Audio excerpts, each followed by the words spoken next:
Hey guys, welcome back to the other side of the coin. Look, it's timely we do this particular video now because everyone out there is talking about it, and I suppose it's time that I put out my opinion on it as well, and it's about the expectation and the prediction of the upcoming season for Chelsea.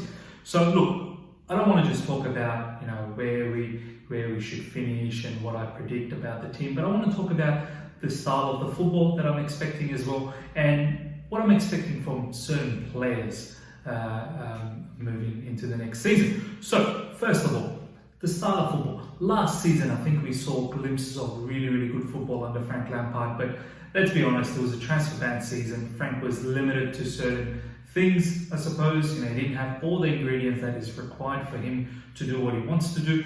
Played with a lot of youth players who played really well, but I believe they're going to be far better this season with that particular last season under their belt. So, and also with this season, all the different players that we brought in. So in terms of style, I would hope that moving forward in the attacking third, that we are far more clinical. I feel we weren't clinical, even though we scored quite a lot of goals last season. We weren't clinical enough in certain games to kill off matches. So I'm hoping this season that's not the case. That we've got plenty of goals in the likes of Werner, Ziyech, Havertz, Pulisic, and so many other more players. So as I said, moving forward, I want to see much more clinical performance. I think the biggest thing that I expect this season is the way we defend. So last season we saw massive issues in regards to Kepa. So hopefully the new keeper, which is Edouard Mendy, and that'll be announced, I'm sure within the next few days, that department gets looked after, and our goalkeeping area improves. Whether Kepa stays, I'm pretty sure Kepa will stay. Hopefully he can improve alongside with better competition as well. In regards to the defense, we've now got Thiago Silva, so I'm expecting a far better defensive structure in our team.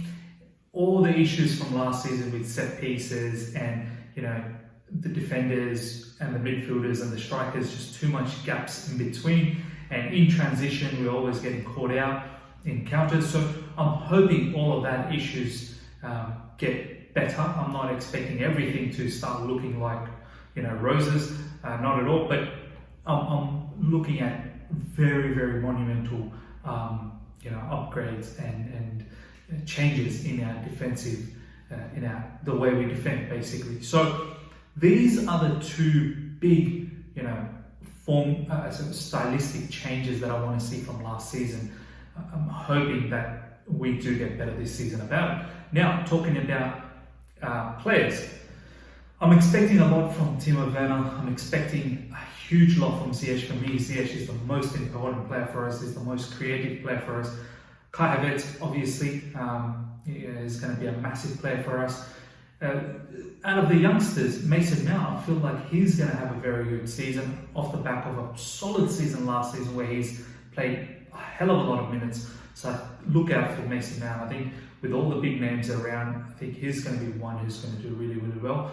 It will be interesting to see the transition of Azpilicueta. I still think he's going to be our number one right back.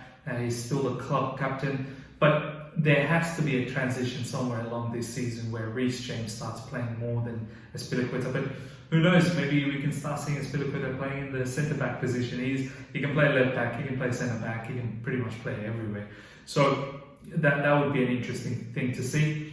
Ben Chilwell in left back, I want to see exactly what type of upgrade that we have from the left side, and his connection with Pulisic as well. Pulisic is another player that I'm hoping has a very big season. Had a fantastic season last season, even though there was a lot of injuries in between, but whenever he was fit, he was so good. So that's another player to look out for.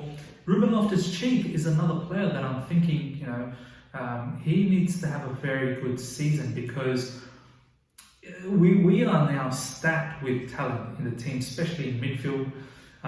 Someone like Ruben Loftus-Cheek has to perform, and some of these players like Conor Gallagher, who's probably going to go out on loan, if they have a really good season on loan, they're going to be knocking on the doors on players like Ruben Loftus-Cheek if they don't play well. Then I'm looking at players like Kovacic, Kante, how they all gel together. You know, whether it's going to be a lone DM or double pivot. If it's lone DM, then most likely Kovacic probably misses out because it might be Kai Havertz and Mason Mount. Tammy Abraham is another one. You know, last season he played really, really well, scored a hell of a lot of goals, but started to die down at the end of the season. So it'd be interesting to see how his mentality grows this season, knowing Oliver Giroud finished off the season brilliantly, and with Timo Werner as competition, it's going to be immense. Callum Hudson-Odoi is another one. Last season was a lackluster season. Yes, filled with injuries, but you know, I see the determination, I see the fire in this particular player. So it'd be very interesting to see how he has, you know, what type of season he has this season. I feel like he's going to have a very good season. He just needs that opportunity, that window of chance that, you know, that sees him in the team, and then I feel like he's going to take it, and then from there on, there's no looking back. So watch this space for Callum Hudson-Odoi. And then in the back line, you know, Zuma, I'm expecting a lot of stuff in regards to Zuma now that he's got a solid partner with Thiago Silva. So yeah, guys, there's plenty to look forward to in terms of expectations for the players. Now, in regards to the team, I want to talk about, you know, the league, cups, and also the Champions League. I don't expect us to win the title. I know there's a lot of people that are saying we bought a whole heap of players, pretty much bought a squad, but we needed to. This is not luxury purchases. We had to replace, you know, Eden Hazard, Willian, Pedro, Luiz, and you know, we had a transfer ban where we couldn't buy for 2 windows. So all these players that have come in, this is simply to compete. This isn't luxury at all. These are players that are going to help us just to compete in this league, which is at the moment getting absolutely slaughtered by Man City and Liverpool. So, you know, this is not us buying the competition. So I don't believe we're going to win the league. I still think Liverpool and Man City are far ahead. But what I do expect in the Premier League for us is to reduce the gap between Man City and Liverpool. You know, if City or Liverpool, let's say they win by 95 points, I'm hoping we're within 10 points. I think anything way beyond 10 points, you know, I think questions need to be asked. We need to be within the 10 points range of those 2 big clubs. I'm expecting us to come third. As I said, I still think Man City and Liverpool are going to be top, and I'm expecting us to be third. Yes, I'm not disrespecting Man United.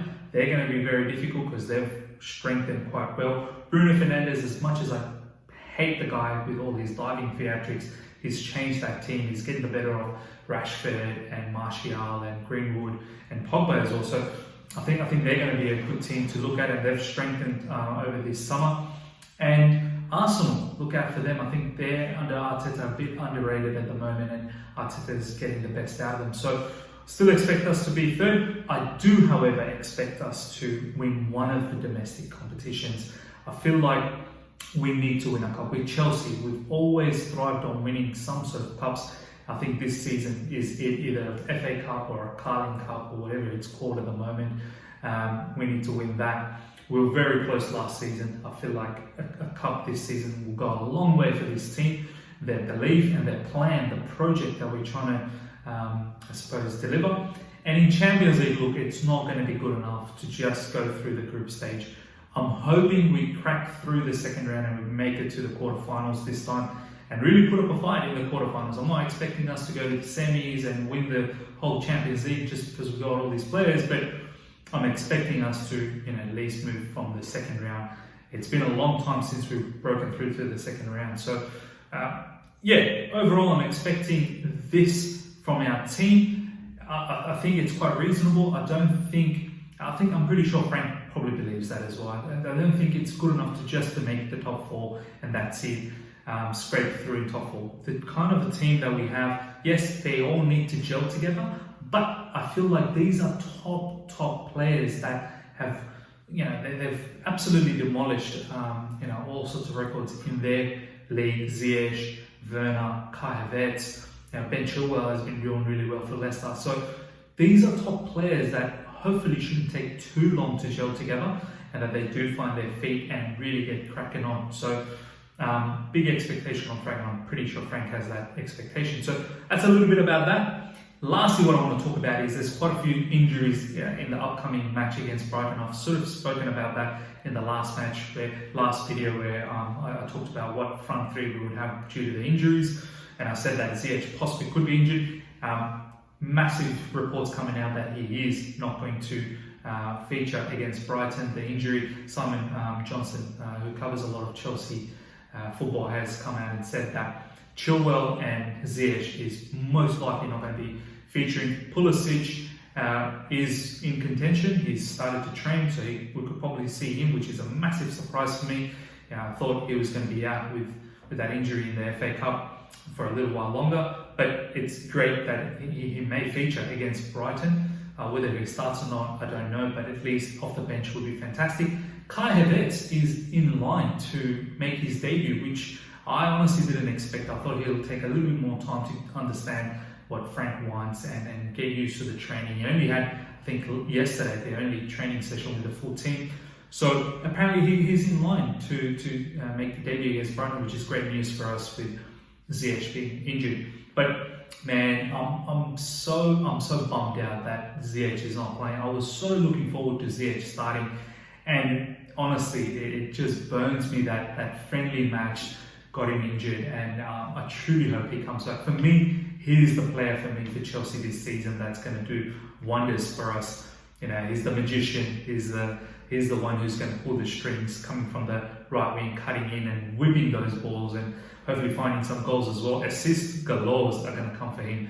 And look, yeah, I'm hoping he comes back very quickly, because I'm desperately to see him to start. But the words is, apparently we don't know yet, so he's definitely going to miss out on the Brighton game, and he may possibly miss out against Liverpool, which is going to be a bit of a bummer for us. But Hakim Ziyech, all the best for you, man. Good luck and recover quick, because we need you ASAP. This is an important season, and we need all our good players to play. So yeah, guys, look, if you've enjoyed this video, I know this video has gone on for a little bit longer than usual, but if you've enjoyed this video, smash the like button. If you're here for the first time, subscribe and hit the bell notification to stay in touch with all my content.